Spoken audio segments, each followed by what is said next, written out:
Office का दौरा तो हो गया था, बट काफ़ी उसमें हम उलझ के रह गए और ये काफ़ी लेट हो गया मेरे हिसाब से। पर स्पीति में हमने ले ली थी, तो मैं चाह रही थी कि एक बार रिव्यू मीटिंग आप सबके साथ हो जाए।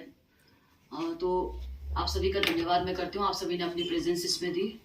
तो हम ये देखते हैं, जैसे हमने देखा कई बार हम मीटिंग अटेंड कर चुके हैं एज ए जिला परिषद चेयरपर्सन भी, तो मुद्दे मैक्सिमम वही मुद्दे हैं, जैसे चाहे वो एलपीएच विभाग हो, पीडब्ल्यू, जो हमारे प्रायोरिटीज में है, जो कई सालों से पेंडिंग प्रोजेक्ट हैं।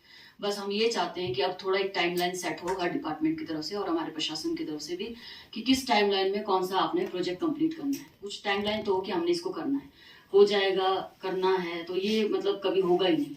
तो हमारे पास भी समय कम है, क्योंकि आप जानते हैं कि बाई इलेक्शन था, हमने पब्लिक को जवाब देना है, अकाउंटेबिलिटी हमारी, लोग हमसे पूछते हैं, तो हम कब तभी लोगों को जवाब दे पाएंगे जब आप सबका सहयोग रहेगा और इसमें आप लोगों का सहयोग रहेगा। जिस स्तर पे आपको समस्या आती है, वैसे तो डीसी साहब या सिंगल एडमिनिस्ट्रेशन कई तरह के हमारे पास पावर है, आपके पास प्रशासन के पास, तो उसको यूज करते हुए मैं चाहती हूँ कि हम एक बेहतर रिजल्ट दें, आउटपुट दें।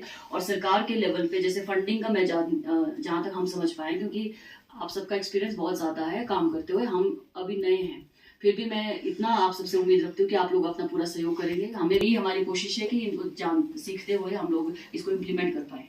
बस हम तो चाहते हैं कि लोगों को हमने एक प्रॉपर रिजल्ट देना, आउटपुट देना है, और जितने भी हमारे लॉन्ग पेंडिंग प्रोजेक्ट है, चाहे वो हर वैली का किसी भी वैली का है, तो उसको आप प्रायोरिटी में रखें। और जो जैसे खासकर हेडक्वार्टर के अलॉन्ग है, जैसे मैंने इसका बताया, जो भी है, या हेल्थ से, एजुकेशन से, पीडब्ल्यू, आईपीएच है, खासकर हमारा डिजास्टर एक बहुत बड़ा इशू अभी बन गया है 3-4 सालों से, और हर साल वो डिजास्टर हम देख रहे हैं फ्रिक्वेंटली, मतलब हर बार वहीं पे आ रहा है। तो ये हमारी प्रायोरिटी, और मैंने जैसे कहा कि जैसे वाटर लेवल कम होगा, हम चाहते हैं कि इसका काम शुरू हो जाए। अब चाहे जैसे भी करना है, वो आप लोगों को करना पड़ेगा। जिस एंड पे हम हेल्प, हर्षवर्धन जी आए थे, उनसे भी हमने बात की थी, अभी गौड़ साहब आए, उनसे भी डिस्कशन हुआ, तो इनके और सीएम साहब से भी बात हुई है। तो उम्मीद है कि हमारा कुछ डिजास्टर मिटिगेशन में हमारे को फंड्स आ जाएंगे।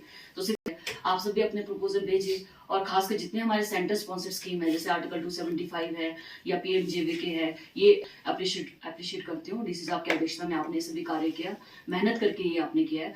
बस और भी जैसे सेंटर में फंड्स की तो कमी नहीं है, तो क्यों ना हम और इसमें प्रपोजल भेजें, ताकि और ज्यादा हमें फंड्स इसमें आ जाए, चाहे वो माइनॉरिटीज का है, चाहे वो आर्टिकल 275 का, या किसी और हेड का है। इसका ज्ञान आप लोगों को ज्यादा बेहतर है, क्योंकि आप लोग प्रोफेशनली यही काम कर रहे हैं कई सालों से।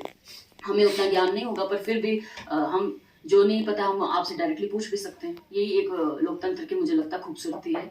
तो बस आप सबका सहयोग, मैं पूरी उम्मीद रखती हूँ कि आप सबका सहयोग मिलेगा। और ऐसा नहीं होना चाहिए कि आज मीटिंग कर लिया और इसके बाद जब भी मैं मीटिंग लूँ तो बस वही इशू पे फिर से हम डिस्कस कर रहे हैं। कुछ ना कुछ उसका आउटकम किस स्टेज पे पहुंचा और किस स्टेज पे क्या दिक्कत आ रही है, वो हमें पता होना चाहिए। और जहाँ पे आपको डायरेक्टरेट लेवल पे या सेक्रेटरी लेवल पे, मैं खुद ऑफिस के चक्कर लगाने के लिए तैयार हूँ, क्योंकि हमें वो लोग तो रिहेबिलिटेशन की बात कर रहे हैं, और जहाँ भी रिहेबिलिटेशन का हो रहा है इशू, जैसे लिंडूर का है या ये ताड़न का है, ताड़न वाले भी बोल रहे कि हमें कहीं और जगह शिफ्ट है, तो 6 महीने का तो हमारे पास सीजन होता है, तो 6 महीने में हमें डबल मेहनत करनी पड़ेगी, हमें भी और आप लोगों को भी।